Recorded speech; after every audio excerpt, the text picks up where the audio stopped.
Thank you all for tuning in. I'm Selena, and this is You Plus Happy. Each week, I bring you someone who challenges us to define success and happiness on our own terms with a dose of laughter. This week, we have Lauren Grothaus, who is a writer and artist living in Baltimore. Her work has been featured by Bust, the Cincinnati Review, Ninth Letter, Pleiades, and Fairy Tale Review. It has been nominated for the Pushcart Prize and garnered awards internationally from Poetry in Pubs and Bath, England to the Nazim Hikmet Poetry Competition in Cary, North Carolina, to a creativity grant from the Maryland State Arts Council.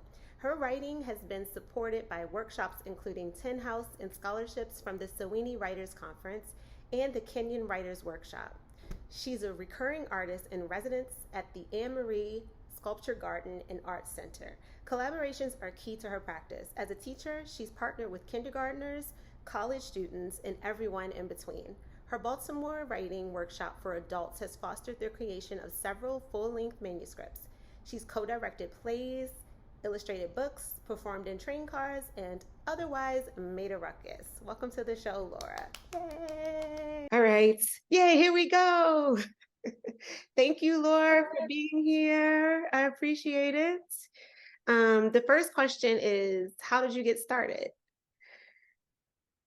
Oh, that is a great question. I'm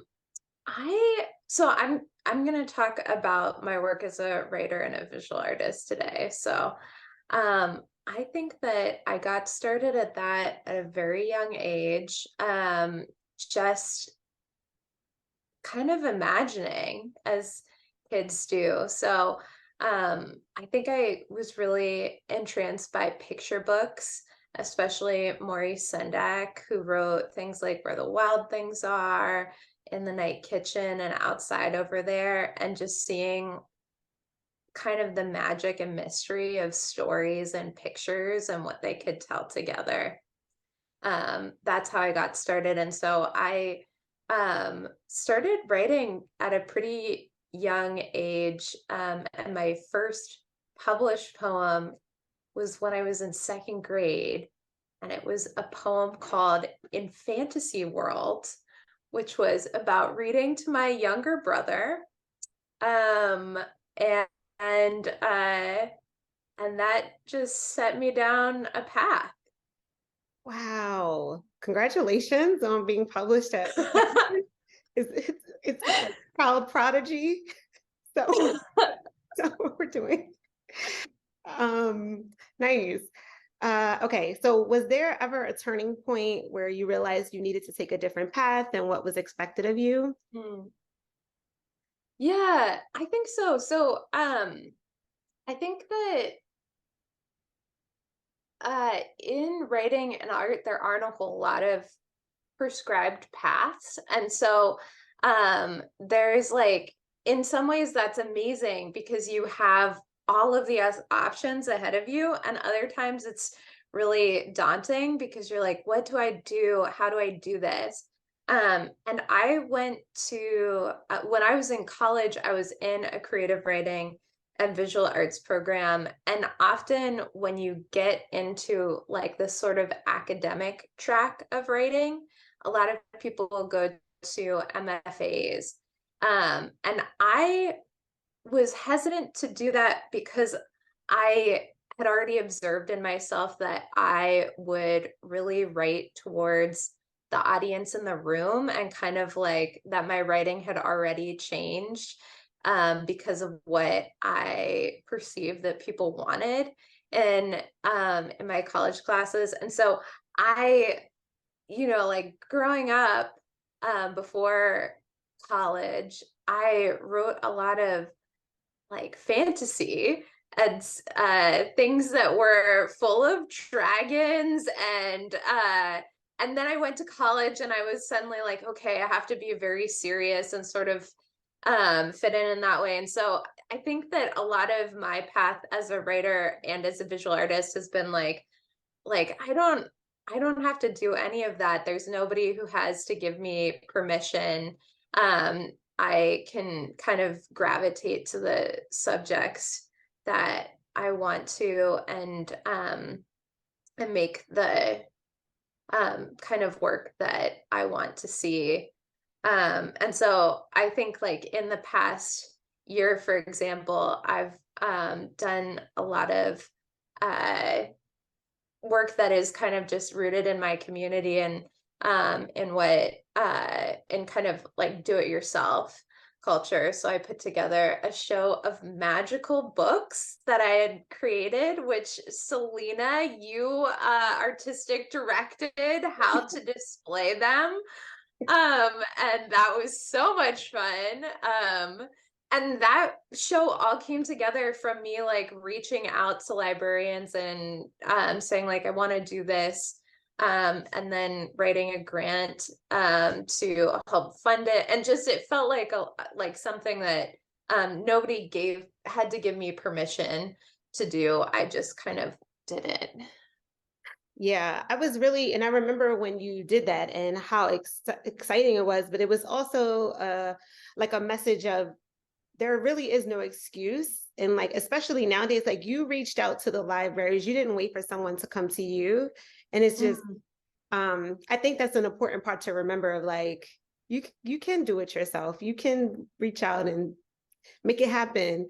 And then a follow-up question to that was, you said when you went to school for writing, your writing kind of changed a little bit. It sounds like a little bit of like, we want to be accepted, right? And then Mhm. so it's like, I want you to accept my work. These are my peers. Um, Yeah. what gave you that like that shift of like, you know what, I'm gonna write about dragons if I want to. Yeah.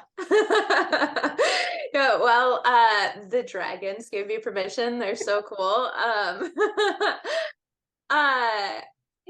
Yeah, I think that the shift for me came just from kind of taking space from some of those places. And so like and taking time to sort of find like read and look at the things that I loved, and sort of like rediscover what brought me joy and reflect and write um and I think that it was really it's really time and space that has led me to kind of what feels more authentic to me. Yeah, yeah. And I don't know if you felt this way, but something that came to my mind while you were talking is too is like, and this is just a message for anyone of like, I also have something to say. I think sometimes I'll get into a room of like peers or a room I want to be in or I want to be accepted. And then I forget like why I got, how I got there or why I got there. And Right. like, I also have my own you experiences and perspective and like things to add to the space as well, instead of like just becoming another version, like another, I don't want to say like replica, but like just another version of what's already here. Mm, Who, who needs it, right? yeah. I don't know. Yeah. Definitely. Yeah, I think you said that so well. And that it's really a smart way to put it that it's yeah, I think it's hard to I think like sometimes we get trained to kind of people please, and it's that not that I don't want to make connections and uh find similarities with people, but I also don't want to lose kind of my own sense of self along the way. And so I think like definitely time and reflection has been a way of kind of tapping into that for me. Are there things that now I'm interviewing you? What about for you? Are there things that you feel like you've tapped into? Mm, I don't know about a specific example off the top of my head, but I feel like I've liberated myself and empowered myself to feel like I can do the things I want to do.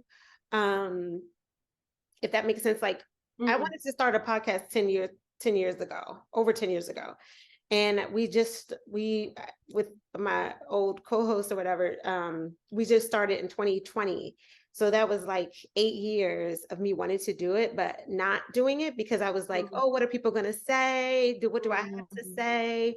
Blah, blah, blah. So I think now I'm in a space of like, if something came to me and it's tugging on me, my heartstrings, and it's been tugging at me for a long time, it's my responsibility to honor it. Right. And so I feel that way with some other goals I have where I told you about prior to today, but like I still want to sing and I'm still, and I've always wanted to do that since I was a little girl. And so just saying, I want to connect with people and stuff, but it's also like make sure that I don't let people tell me what I can and can't do. And and really taking that in. If somebody like, oh, I don't like your work. Yeah. Well, that's okay. If you have some constructive criticism, I'm open to it, but I'm not going to let that like make me go on a show and be like, I can't do it because 10 people don't like it. Like, does that answer the question? Does that make sense? Definitely. Yeah. And I feel, well, as I was thinking about being on this podcast and listening to the episodes and becoming a super fan, I really love the idea of defining success for yourself, because I think for me as an artist, that's been crucial to me to be like, there's always going to be somebody doing a project that I really admire and kind of am jealous of. And there's always going to be somebody like getting the book deal or the show. And that there's like the type of success that has felt the most like exciting and authentic to me has been stuff like the library shows, where I'm like, there's the audience who is going to see that is everybody who goes into a library, which is such a like diverse, interesting group of people that are it's mostly about who lives in that area. And the type of like access to those spaces, librarians were really excited to have me there, where like some other institutions I reached out to that are like a little more elite, it was like, I don't know, it just felt like there were more gates that I had to like have them open for me.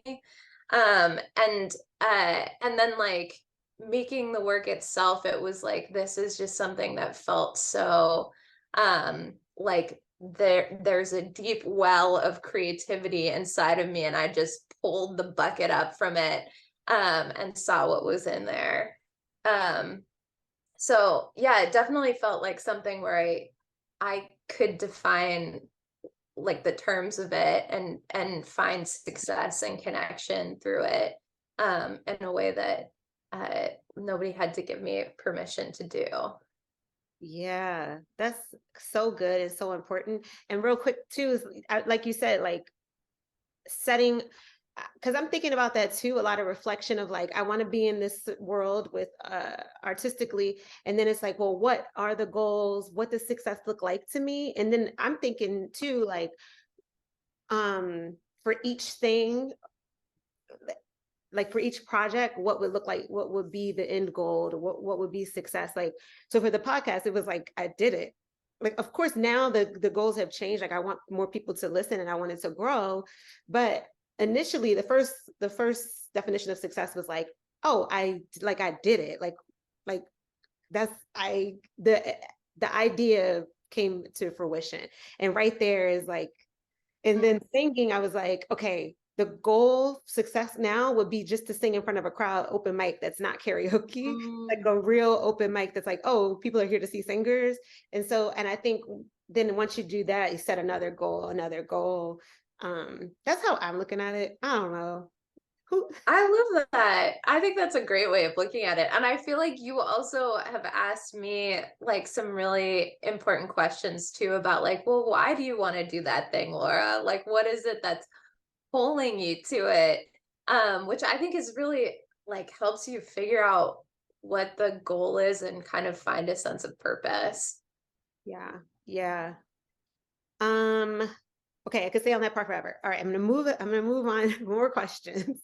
Um, have there been any challenges along your journey? And if so, how did you push through? Hmm. Well, I think that um like finding the path definitely was a challenge, just like we were talking about. And one thing that I've been thinking about that helps me push through was having really good friends who were also figuring this out at the same time. So um, one of my friends, Lexi Bean, who now has an amazing career as the author of The Ship We Built, and um, is working on a really cool documentary, um, kind of diving into trans boys and suicide, which is sounds like a really heavy topic, and it is, but they approach it with a lot of like hopefulness and grace. Anyway, they when they were kind of at the beginning of their artistic journey, we were in school together, and they did a lot of like DIY publishing projects. So one of their first projects was a collection of letters called Attention People with Body Parts, that was people writing to parts of their bodies. And from that project, they built multiple collections of these types of letters, people reflecting on their relationships with their bodies. And several of those books were self-published, and they like reached out to organizations to create a book tour and kind of like a workshop tour.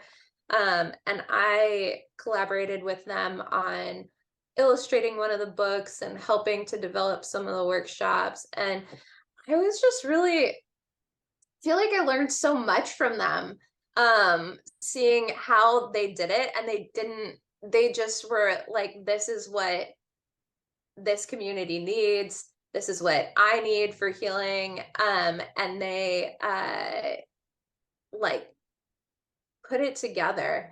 And I feel like seeing them was a big part of like me sort of overcoming my own challenges and being like, I don't like, I don't need to wait for somebody to open a door for me, or even like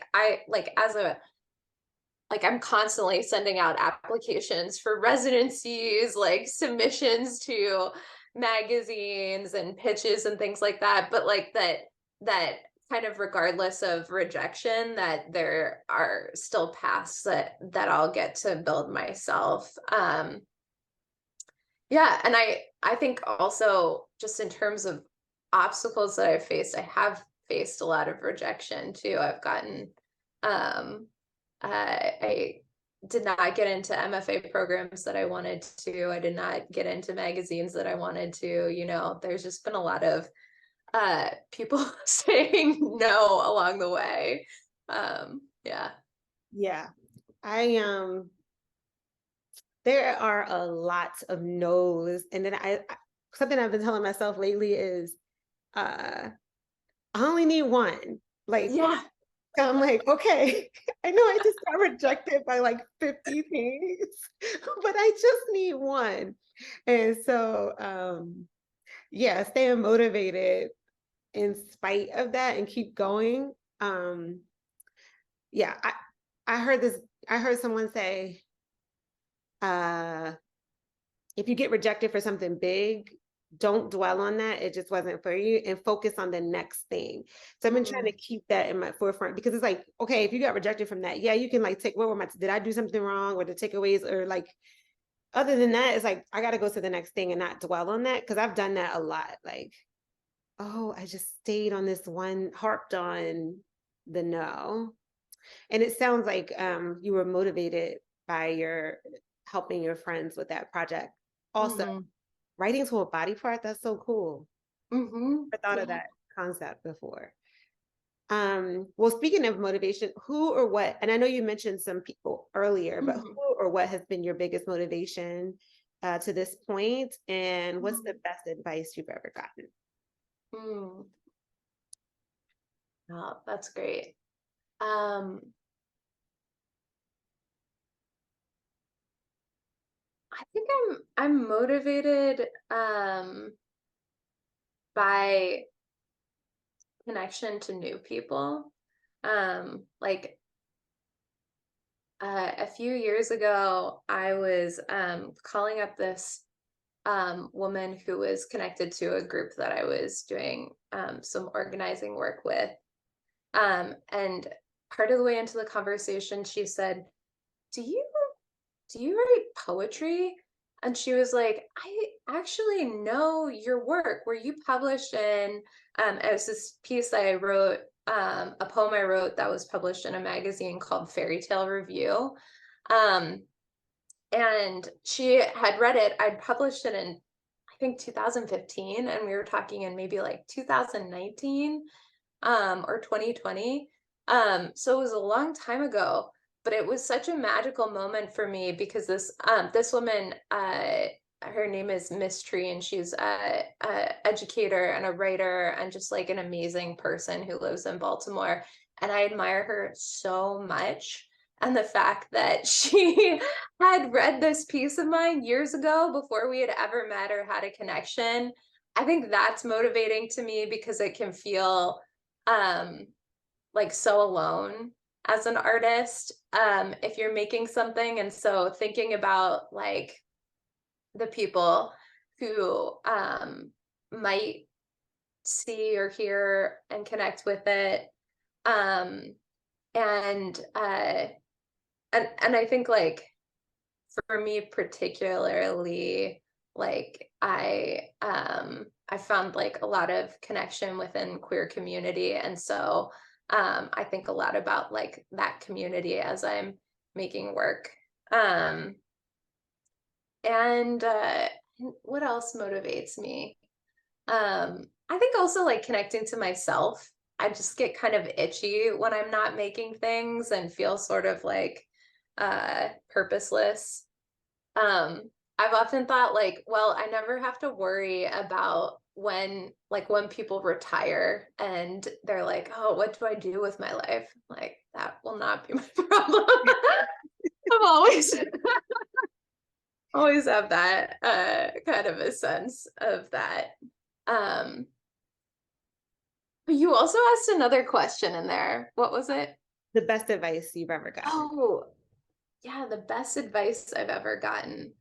Um,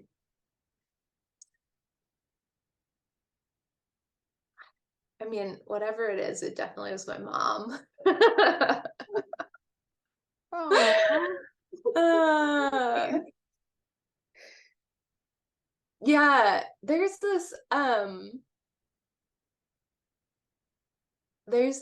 thing that she said to me once that I think about a lot. Uh which I'm not sure if it's advice, and also maybe you should cut it from your podcast. I don't know, but she said we were talking once and she was like, Laura, you seem to think that your life is destined to be complicated. Maybe it's just destined to be good. And I have thought about that a lot because I think about like the narratives we tell ourselves about kind of like what our kind of like neutral state is. And I think she was right that I thought the neutral state was complicated and complex and like um and and that maybe it could be something else. yeah, the story. Wait, you want me to cut that out? I think it's okay. I don't think you need to cut Oh, that okay. out. um, uh, yes, that is so important of like, I just recently was reading something about that, like within the last month or two, no, last month or two, yeah. Um, what am I telling myself all day? And I promise, Mhm. like, I tend to lean towards not a doomsday, but more on the pessimistic side. But I think that's a Uh-huh. protective, like, if I think of the worst things that can happen, I can be prepared. And you know, like, but if I only think about Mhm. the good things, then I'm not prepared. So, but I had that just came to my mind of like that's probably why people do it. Mm. But but yeah, like either way, we're telling ourselves a story. I Mhm. think the story should just be a good one. Is that what Yeah. the concept is? Yeah. Yeah. Definitely. Okay. What is something you hope people say about you when you're not in the room? Hmm. I mean, obviously that I'm a genius with the heart of a saint. Yeah, Selena, what would you hope people say about you? You're gonna make me cuss. There- I don't know. I don't know. In the first chapter of this podcast, Iman, my old co-host, she asked me that question. Mm, I don't know, because I wonder if it's like it's two ways to look at it. Like, what do you want to be remembered by, kind of, but then mm, also, or like, what do you want to represent? I mm. don't know if that's the same thing, Yeah. and it changes. I think right now. Oh, I think we've talked about this before. I want. I hope people. My goal is that they felt uh, respected Mm, and like they benefited from it, like they found it beneficial, like um either it was funny or I haven't been as funny lately. I don't know what's going on. I got to go to some comedy shows or something. I used to be funnier, but or like they learned something. um I don't know, just whatever they needed in that moment they got from me. mm, That's what mm. I would hope happened. Does it happen? I don't know, because I'm not there when they're saying it. So I don't know. I guess it's like, what do you want your reputation to be like? Oh, if I'm saying to someone, oh, Laura's coming, and they never met Laura, I'm like, oh, this wonderful person I know, Laura is coming. Mm. That's what I would say. Um, what would you want them to say when you left? I guess. Yeah, great. That was a nice girl. I'd love to see her again. Um, Oh, yeah. It's funny because I uh right after the first year that I was living on my own in an apartment with some friends, I had a moment where I was like falling asleep in my room, which was off of the kitchen, and I heard another friend talking to like some people I didn't know. And they were like, Laura's in there. And they were like, who's Laura? And my friend said, she's just the best. And I was I was like, should I come out of the room now and be like, hi, right here. You can meet me. Um, but I just thought, like, what is like that's what lovely friendship is like that, your friends are just gonna say sweet things about you behind your back. yeah. Okay. Is that what you want people to say behind your back? Just nice just things? just nice things, yeah. I They think can it's like, say I love to hear the criticisms to my face. yeah. Yeah. Yeah. That's fair. That's Mhm. fair. Yeah. I would say really good things. I Yes. wanted to record, you're a genius. Yes. That's what you said after you left the Zoom room, right? You're like, When you uh, left the room, I said, she's a genius. yeah. Okay. The whole reason we started the podcast was because we wanted to define success for ourselves. I think things are shifting now, but typically in our culture, it was like money, you chase this a certain partner or a certain house or vacation or whatever. And we didn't feel those things didn't resonate with us.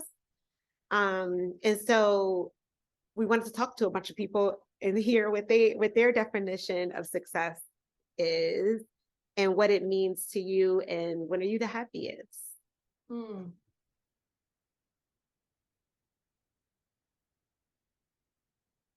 mean, I feel like success for me is often changing.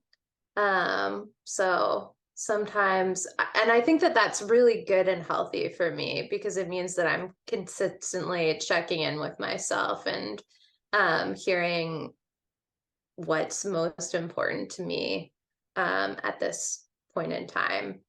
Um, yeah, and I think that a lot of it is about balance for me too. It's like it isn't, it's like, does everything feel sort of stable, but also like I have enough challenge in my life? And I think that like, do I feel like I'm being authentic um and living by my values in terms of what I'm doing in the world? Um, Yeah. How do you feel like you have a definition of success after all of these episodes? No. Do you have real real quick? Because I think we talk about values a lot, but did you sit down and like literally do you have a list or do you have an idea in your mind of your values? You don't have to share them. It's up to you. I just don't want you to feel, uncomfortable. But um like do you know it? Because I feel like people say values all the time, but do they really like know what theirs are? Yeah, right. Well, I think, and it's pretty hard because like you're always being put into new morally like compromising situations. I've been watching a lot of The Good Place. And I've seen it. and so yeah, and I think that there's like just kind of endless things that make you go, well, I thought I knew what my values were, but now I've never been like at a bank robbery before and maybe they're changing, or what have you. And and so I think like for me, I do a lot of journaling and a lot of like reflecting. Um and so I think that my my values are definitely something that I think about a lot. And I think about it often. I think like when I say values, I often am thinking about like equity and justice within our world. I'm thinking about like the world as it is and the world that we imagine can be. And kind of like how do I honor both of those? And like in the world that um I imagine that everybody feels like safe and cared for and valued and has what they need. And so I think I'm trying to live in a way that brings us closer to that. Wow. Wow. You know, you always give me a lot to chew on, and then I don't like I know there's ways, I know there's something like I want to get deeper, and I don't know how to get there, but you're gonna come back and I'm gonna get there. Anyway, um, I feel like that's so good. Okay. Because ooh, okay. I don't have to show my slip. Isn't that what people say? Show your Mhm. I'm gonna expose myself. Anyway, no, Ah, no, I mean, I love to hear it though. no. Um, no, because I think a lot of times I think of values in a way of like, you know what, I need to give it more thought, but I think of values more in like who I am in the world based Mhm. like my values dictate Mhm. my actions or whatever, but like Mhm. I think I'm thinking about it in a way that's not as helpful to other people as I had thought until you said that. Mhm. Because I don't Mhm. think about equity. Mhm. I don't. I really think of like I said, respecting everyone, but thinking about it in a way like, I don't know. That's a lot. I don't want to say something doesn't sound, these are not well thought out thoughts because I'm black and I'm a woman. So I'm Yeah. thinking like maybe the world owes me something because I'm a Yeah. voter. But that's not healthy. Ooh, Well, I think both can be true. too. Like one time I was showing a manuscript um to somebody, and they told me, trying to remember exactly how they put it. Um they were basically like, you're a queer woman, like you kind of deserve to have yourself be front and center of this, because I was like, is this too much about me? I feel like and so I do think that there is like a balance, because we all hold like so many different identities and positions. I even think about things like I'm a firstborn, and that has affected my life path. It's not, perhaps not like the most obvious or relevant of identities, but there's like lots of different positions that we hold, and that it is complicated, and there's like lots of ways in which we have power, and which we don't. And so I think it is, like, Selena, you should absolutely center yourself. The world, the world does owe you stuff too. Yeah, but I appreciate that, and I'm also thinking, where's the line though? And then where Yeah. it becomes self-absorbed, Hmm. and it's so easy to get self-absorbed, even if it's in a righteous way. Like, I think when I hear self-absorbed, I think materialistic, and I'm not materialistic at all. So I think I let myself off the hook. But it's like, no, there's other ways you can be Mm, self-absorbed, mm, even if it's like in the sense of your morality and mhm, all these, these, I could get, self-absorbed about my values or so. So mm, this is a lot to think about, because it is, I mean, we live with ourselves and our thoughts all the time, so it's easy to get caught up in them. But that's a lot to mhm, think about. And then I love what you said of, all of us hold power in some spaces, mm, and then where we don't. There are spaces that we don't.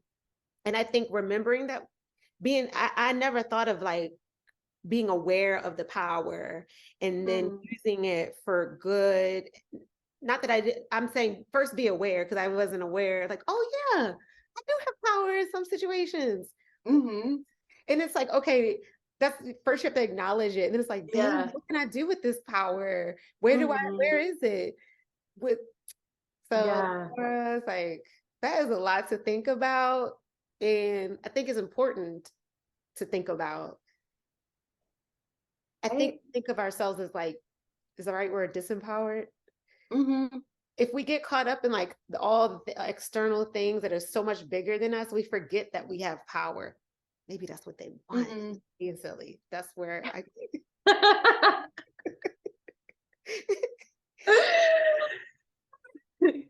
did I cut you off?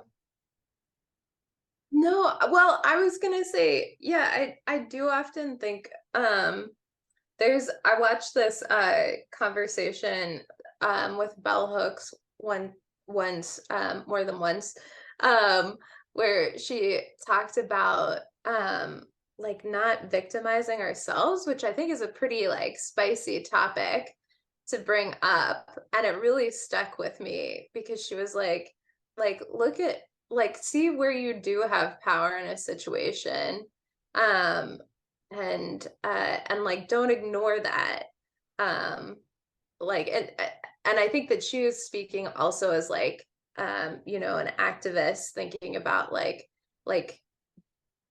we always do, like, we always can find a source of power, and it's just kind of remembering that and strategizing around it, and I just think about that all the time, like, am I, what does, and I think that it is spicy, because it's like, well, victim is a complicated word, and Mhm. um people have like a right to their pain too, but yeah, Yeah. it's really stuck with me. I I don't love that, but I love that. Yeah. um, yeah, there's there's like space for both of, yeah, I'm trying to process what you said. Um, because it's like, acknowledge your pain, acknowledge where you, those spaces and stuff, but you don't want to identify as a victim or get lost in it. And I think it's easy to, wow. Anyway, just depending on who you are in the world, it's so easy to say, well, I have these limitations because of these things. Not saying it's not hard. Anyway, that's a lot. That can be a whole episode. Yeah. Okay. We talked about friends earlier, but they say your inner circle is important. What qualities do people have to be in your circle?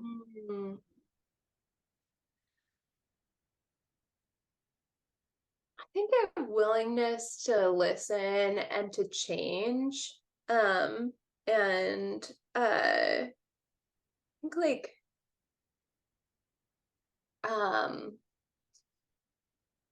sorry, now I'm like thinking of joke answers. But no, I'm not gonna go down that path.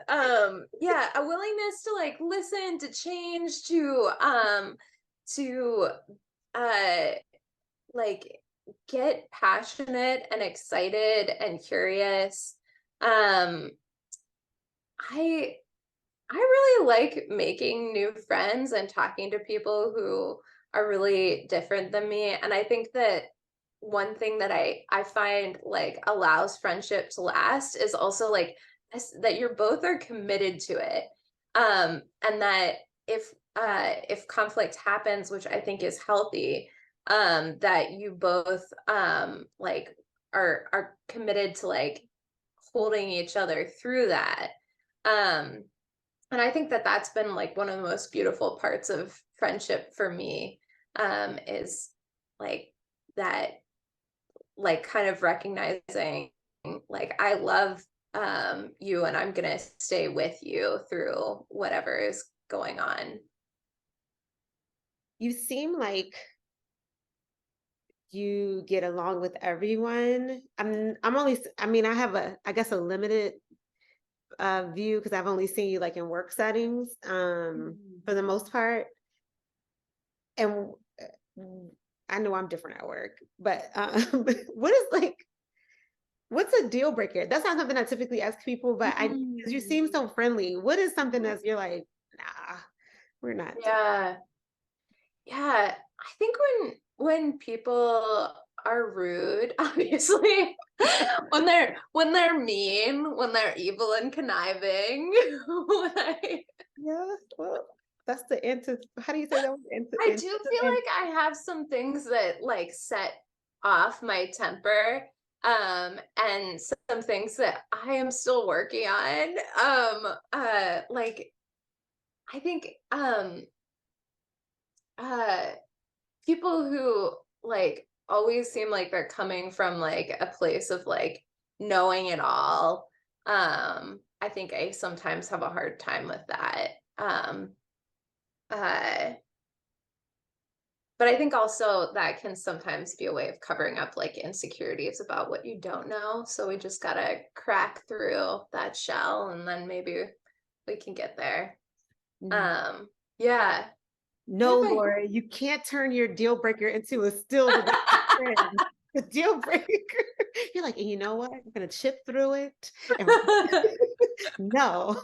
No, I'm just kidding. I'm like, you can't turn your deal breaker into a friend. Love talking about this kind of stuff. I feel like the things that have like been deal breakers for me is when somebody is like really like when I can sense that the other person is not ready. Like they're that they are like have like too many insecurities in it, or you know something is coming up for them, that they're I feel like I'm being vague, but I think that like I think you probably know what I'm talking about. I do, but I was gonna ask you what it looks like. That was my next, because I was like, what does that look like? Like, what's an example? Yeah.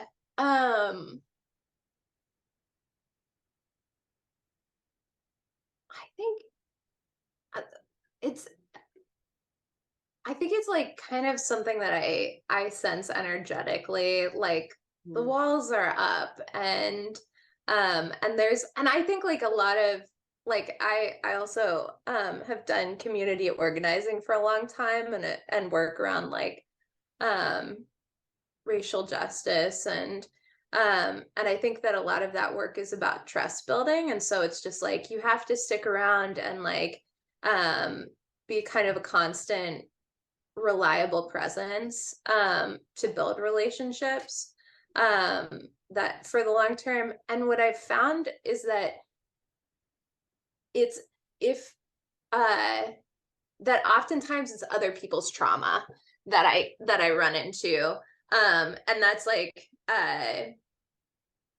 um like like people's past experiences of not being able to trust people, which I think in activism is like one of the hardest things, because a lot of people who are drawn to that work are people who have been through a lot and they want the world to be different, and they're really excited about it being different. And also there's like a lot that can come up for us too as we're working together. And so I think like what it looks like, I think, can come out as like defensiveness, like really, really strong boundaries that are more about like keeping people at a distance than they are about like kind of having a healthy life. Uh Not making eye contact sometimes, like seeming like you're ignoring people. Um if I feel like if there's not sort of a pathway in, that was a long answer, but maybe there's something there for you. It is. Uh, Yeah. can you find, because I know you always come off as kind. I've witnessed that, but can you find so for me, you explaining that, I know people who I won't, I have, if I do have to have you in my life, I can only be around you for a very short time. And Mhm. I'm kind of closed off because I know I can't give you me, because Yeah. you're just not, it's just not gonna work. But I Yeah. still, it might be somebody I love or somebody that kind of has to be in my life. But do you have a place inside of you that where you have compassion for them? I mean, not for, Mhm.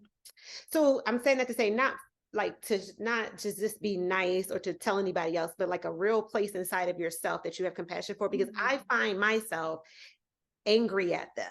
But like I Mhm. still will mask it. They won't know. But inside, I was like, why are you like this? But I Yeah. won't say that to them or anyone. But it will be going on in here and here. And then I'm like, why are you like this? Yeah. Um, so do you, and my point of bringing that up is like, do you find compassion for those people, or how do you feel internally about that? I guess it's because sometimes I get triggered and I need to like, this is Yeah. all about fixing my life. Yeah. Yeah. I love it. Yeah, I mean, and I feel like I learn so much from you, Selena, too. And you're like so smart at like looking at emotion and sort of like detangling it and thinking and reflecting, and like being really empathetic. Um and yeah, and so I relate a lot to what you're saying also. I think that um yeah, I think that I often do find empathy for people, and uh and it's like sometimes a tricky path, because it's like it doesn't necessarily make it easier, but it does make your life more rich Mm, to have that empathy. It doesn't necessarily make those relationships any easier, but it does. I think it is like worthwhile, um, and makes life like more valuable and more interesting. yeah. Okay. In the interest of time, I want to respect your time. I know we're running out. I only have one question left and then we'll close out. I love talking to you. I could talk to you all day, which I have done in the past. So I know I'm talking like for real. I'm not just saying that. But okay, last question before we close out. is what piece of advice would you give to listeners who might want to become, what piece of advice would you give to anyone listening who wants to follow your path, or just in general, Mhm. their takeaway for listeners? For listeners, um, I mean, I would, my first thought is like, hit me up. I would love to talk to you. Like Such a you Laura could, answer. yeah. Like you want to talk about life paths? Come on over. That is so you. I'm not surprised by the answer at all. Like, yes, I'm sure you'll put this in the show notes, but I have a website. It has a contact me page. You can reach out to me. I feel really excited about anybody who's interested in doing something artistic or in activism. And I love to talk about like, what are you passionate about, and like what are places that you can get involved. And there's also, I feel like often people's advice is like really beautiful broad statement about like pursuing your dreams, and I can definitely say those things right now, but I'm also like, I could tell you like the place to apply to that might get you the residency that you want. And I think like that, that type of knowledge can be really like guarded in this world, and like it's helpful to have somebody who's just like open and wants to share it. So yeah, my advice is just like email me. That's so good. And of course, you are one of the most thoughtful people I've met in my life, and so that definitely aligns with that. Um, you're so wise and so insightful. I'm glad that I got to talk to you. Okay, we'll close out. Thank you, Laura, for sharing your time with me and inspiring my listeners to redefine success for themselves. And thank you, listeners. We couldn't do this without you. Again, remember to hit like, comment, share this episode, and please leave a review. We really appreciate your feedback. Remember to subscribe to the U Plus Happy podcast, also available on YouTube, and follow us on Instagram at U Plus Happy. We'll see you next week, same time, same place. And I ask my guests to say our tagline. We'll show you our definition of success if you show us yours. We'll show you our definition of success if you show us yours. Yay! Yay! Thank you so much, Selena. Thank you. It's a pleasure. I'm so glad that you agreed to do this and I got to talk to you. Yeah, me too.